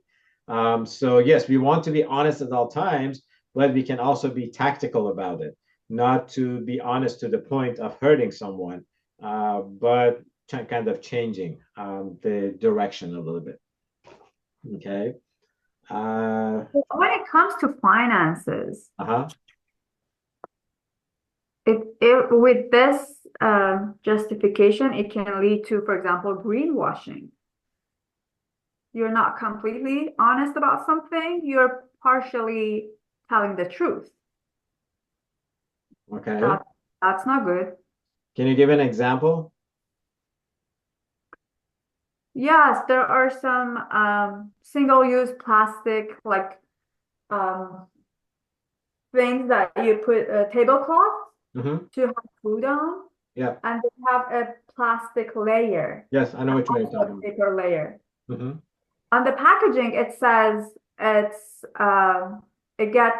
you can compost this and it degenerates in like 6 months. Okay. But it does.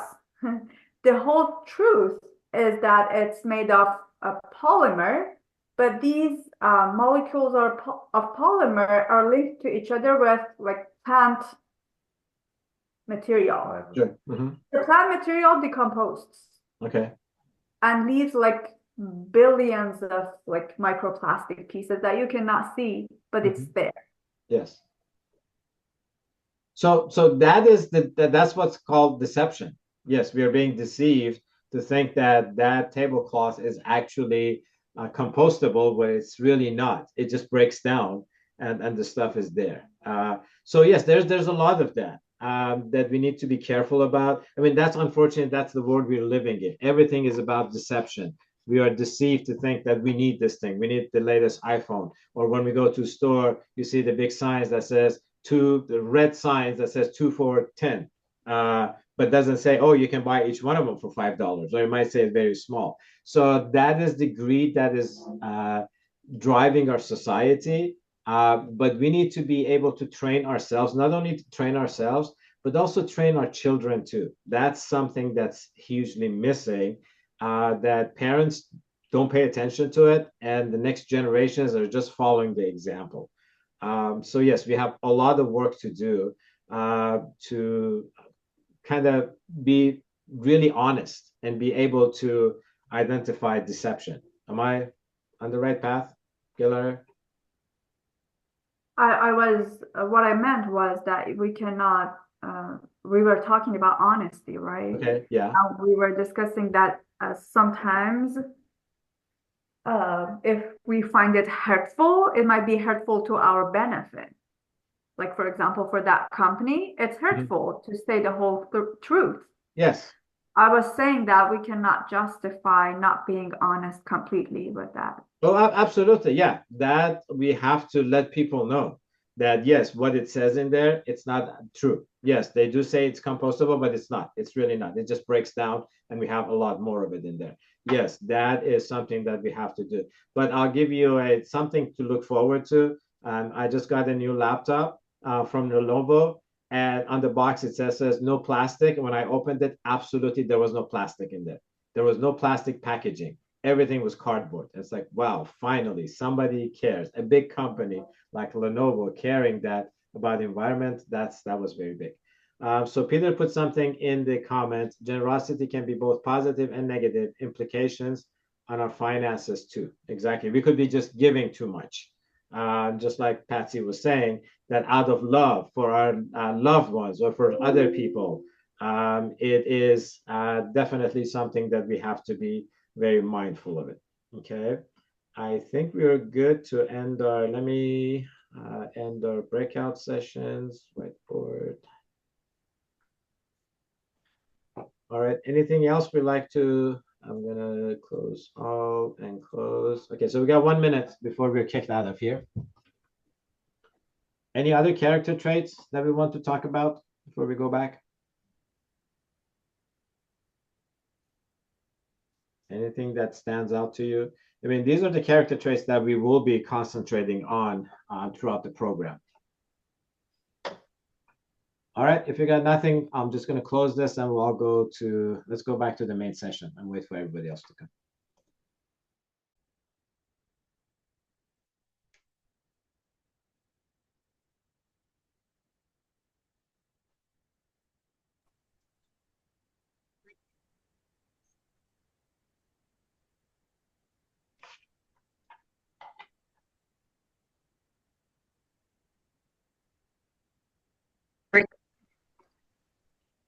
Is everybody back? Let me see. Yep, everybody's back. All right, very cool. So, from Annalie, from your group, who's presenting? I am.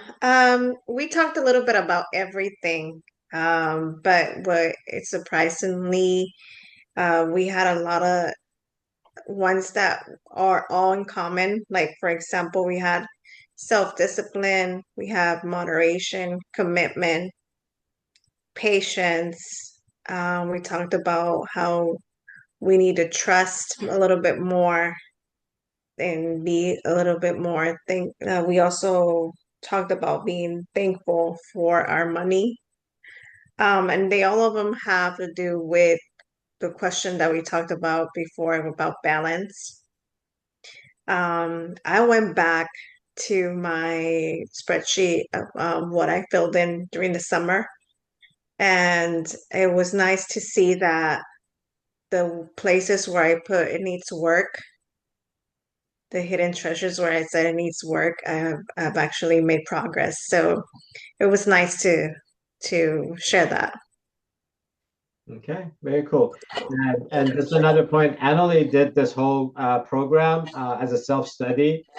She used the recording because we do record all sessions. So she used the recording from last year and completed the training on her own.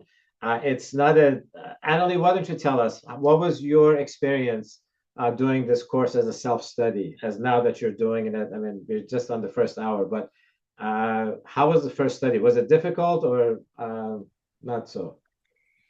It was really easy to understand. The spreadsheet is very well done. It was just the part where I had to manage my time at work and my studies, and I had to be very disciplined when it comes to that because I had to do a certain hours, and I needed to be done with my house duties at certain time. And on the weekends I did a lot more progress, and I reviewed what and during the week, probably by the end of the week, which is Thursday, Friday, which is the days that you are tired as a teacher. I would review back to those videos, and it just helped me out the weekends. And you just need to be very disciplined when it comes to that. But it was really easy to understand, and I was very blessed to learn that during the summer. Okay, very good. Yeah, this is what we have seen. Many people have asked to do the self-study, but then the thing is that it's not difficult. It just takes a lot of difference, self-discipline. If you're not bound by a certain 2-hour session that you're logging in and you're talking to other people, that's the only thing about the self-study that I've seen people struggle with. All right, so from our group, we didn't designate anyone. Gelara, you came on, so you're going to talk about what we did. I'm just putting you on the spot. Didn't you take some notes? I didn't take notes, but Okay. All right. You did? Okay, go ahead. No. You talk. No, whatever you remember we talked about during our breakout. Um, And I'll help you. I don't exactly remember who said Doesn't what, matter who said, just what we talked. but the whole concept that I took from our discussions was that every attribute, every quality needs to be balanced with the other. And we talked about honesty, that it needs to be balanced with wisdom and kindness. For example, if honesty is not balanced with kindness, it's going to be hurtful. Okay, very good. And the other things that we talked about, it was about generosity. That can be both good and bad when we are too generous to friends, family, or whoever we are. Sometimes we feel like we need to shower them with love and money, and that may not be necessarily a good thing. Patience is about delaying gratification. Our human nature says, I want it now. I wanted it yesterday. I want to go on this trip, even though that I cannot afford it. But particularly in our society in US, where everything is on credit, it does allow people to buy the phones, the latest gadgets, the biggest TV, go on trips, and then think about, oh, how am I going to pay for it? And unfortunately, they end up paying a lot more because there's interest on it. So delaying gratification, that has to do with patience. There was talk about wisdom, that we really need to spend our money wisely and not, again, get tempted, not go outside of our budget, whatever we said we're going to buy. And then we saw something else, and it's like, all right, yeah, I like this one. I want to get this.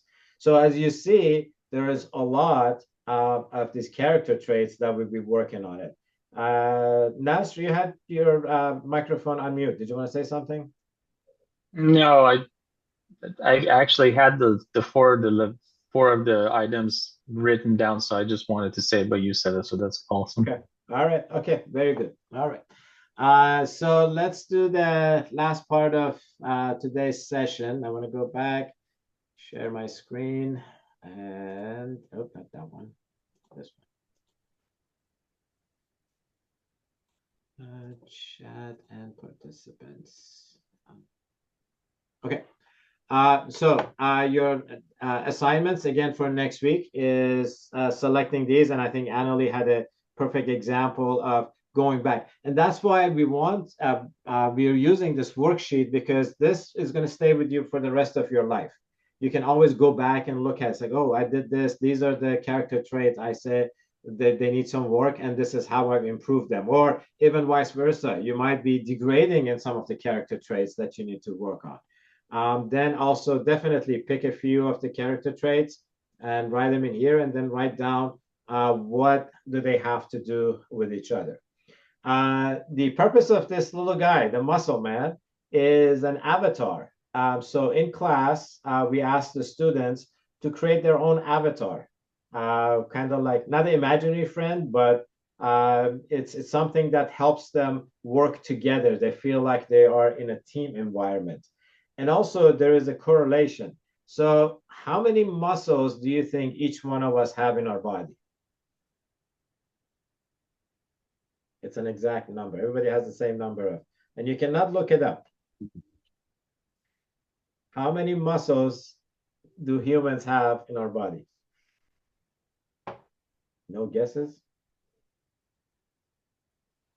All right, I'll just give it away. There are 600 to 65 muscles. 640 muscles to be exact. 640 muscles in our body.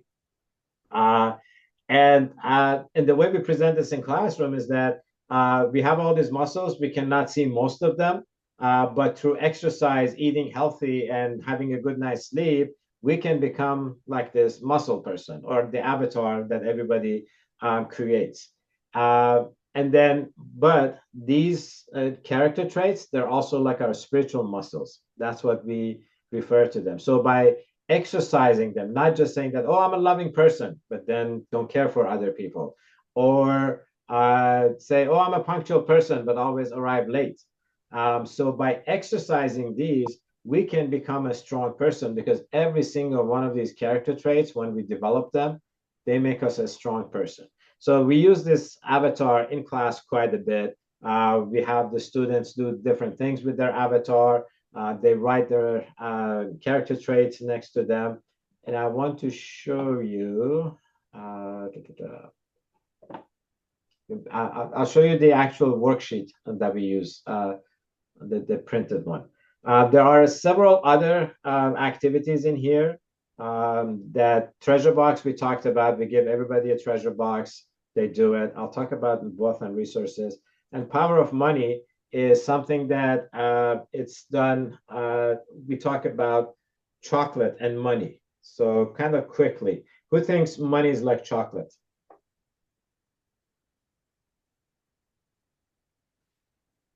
Everybody, I know everybody's getting tired. Who can tell us what money? Nas, go ahead. As you're enjoying it, it melts away. Okay.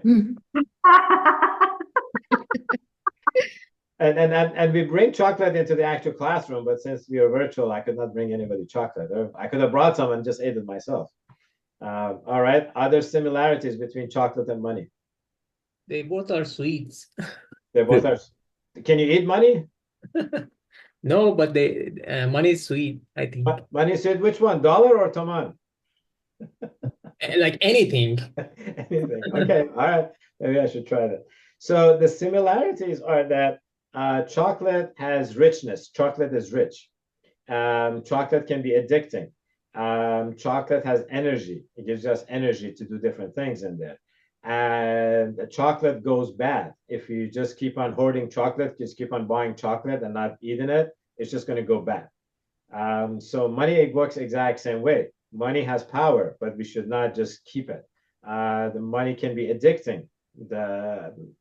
We can be addicted to money, but we can use the power. So how does money go bad? If chocolate goes bad, what's the similarity between chocolate going bad and money going bad? In the first break room, we were discussing that it's that like our wealth is like a fountain, like a spring. Okay. That the more you give away, Mhm. the fresh water comes back into it. Okay. But if stays like with no movement, it goes bad. The water goes like green and it smells bad. Okay. All right. But money doesn't necessarily, I mean, yes, water, when it stays still, it gets algae and it goes bad. But money, it doesn't, I mean, it doesn't change color. It doesn't, what happens to it that makes it go bad? I can think of it as like losing the value or not having the maximum potential that it has. If you have cash on hand, it just the value either remains the same or decays. Whereas if you invested by, I don't know, real estate and invested in something, then that could become more. Okay, exactly. That's what it is. Money loses its value. It doesn't necessarily go bad. The dollar is always the dollar. It's been a dollar the same, but it loses value if we just keep it and not put it in circulation. That's how money goes bad. So these are the things that we do in class. Most adults know about this, but it's good to kind of know. This activity, my wealth and resources. I'm going to go quickly through this. So what is the definition of wealth? Who can define wealth?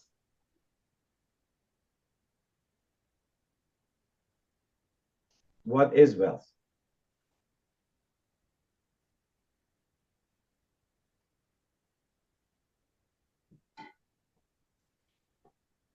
Okay.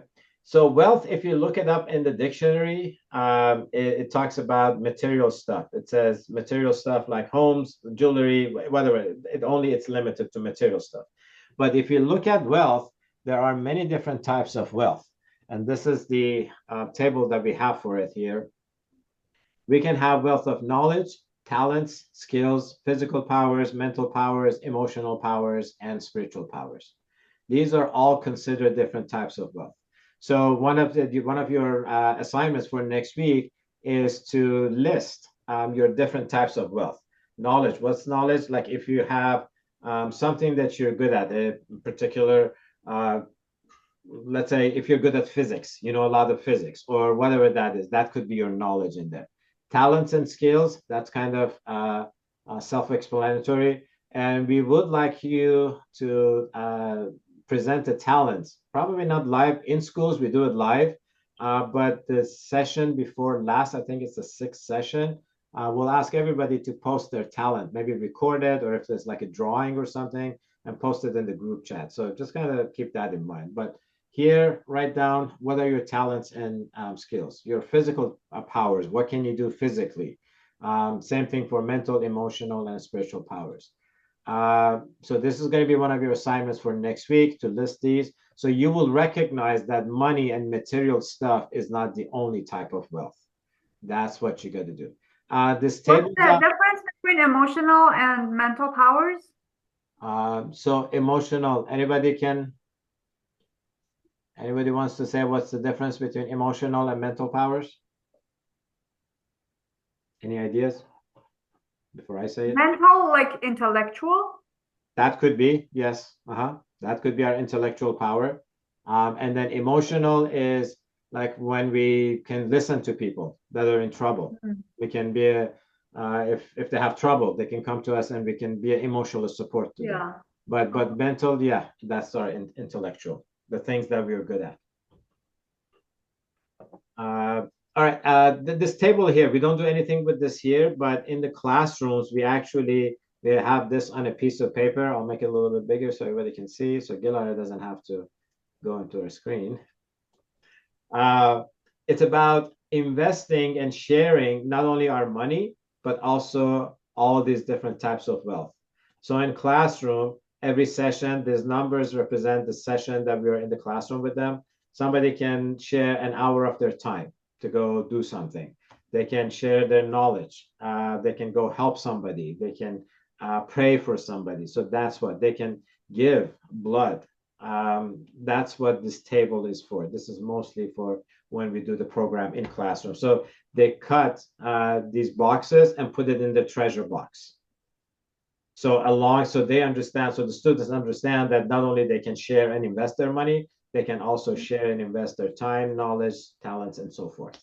So they get into that rhythm in there. Interesting. Yeah, and it's very powerful for all of us to recognize, because whenever we talk about wealth, we only think about material stuff. We never think about other types. And these are just some small our love, our hug, our smile. Those are all different types of wealth that we have that we can share with other people and invest it for the betterment of humanity. Okay, then let's see what else we got. Well, I'm going to have a bunch of assignment for you guys. I hope you have set aside enough time to work on this for next week. You have 1 week to do it, but please do not wait until next Monday at 5 p.m. Try to do this. And the reason that we have these exercises is because our finances need time.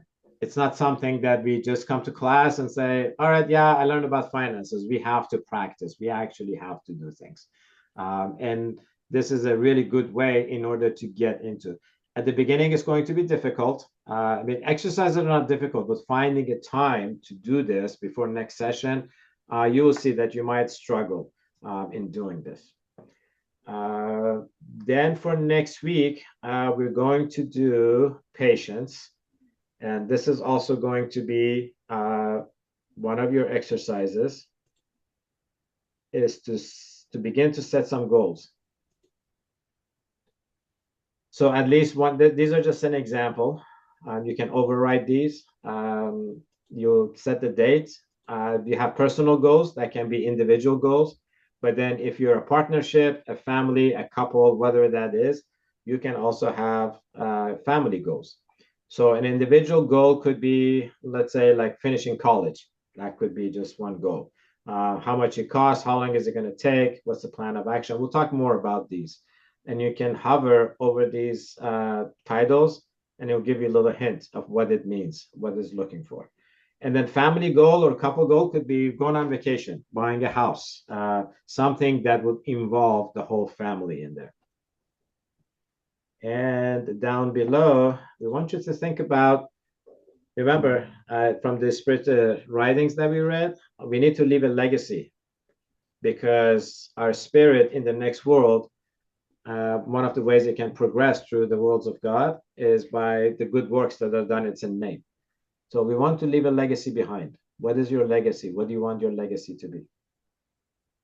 I will send out all the assignments in the group chat. So if you did not get all of it, don't worry about it. I will send it out. Once the recording is ready, I will post it. Then I'll post all the assignments in there. So we got 3 minutes left, and I'm going to stop here. See if there are any questions before we conclude today.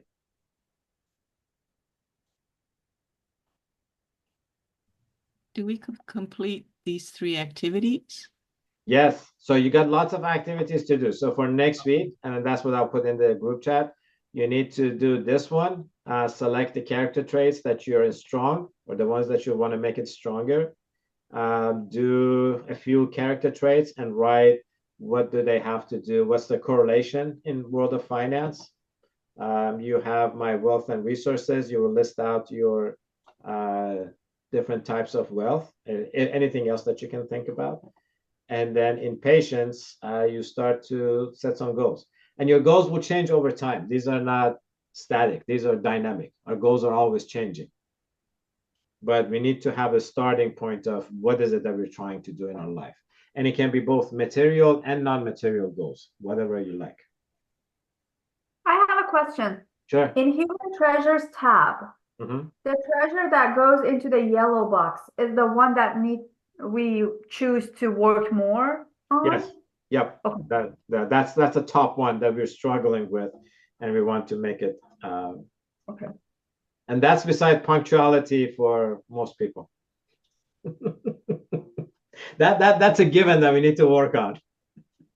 But again, this group was good. I'm very impressed. Everybody showed up on time, and I didn't get a message through WhatsApp. Hey, I cannot log in. What's going on? I've had that happen so many times. So I hope that you see our registration process. It wasn't just I was being hard on people. Everything that you did for your registration, accepting the calendar event, I use calendar for everything because people rely on their email or on up here to keep track of stuff. And also, I hate it when people email me a Zoom link. It's like, please never, ever do that again. Because I have to now sift through all my emails trying to find that Zoom link. But if it's on a calendar, it's on my calendar. I have a general idea of when that event is going to happen, and I go find the Zoom link right there. That's why I was insisting on the registration process. Okay. Are we good? We're good. I want to thank everyone who attended, especially our friends in Africa. I know it was very early in the morning, particularly for Peter. Peter, I think it was from 3 a.m. to 5 a.m. For Tay and Jacqueline, it was 5 a.m. to 7 a.m. Really appreciate you guys getting up early in the morning and doing this. Have a good day, and I'll see you guys. We'll be in touch through the group chat, but we'll see each other next week, same time. Thank you. Thank Thank you. you. Bye, you guys. Bye. Bye. Thank you. Bye. Thank you. Bye. Thank you.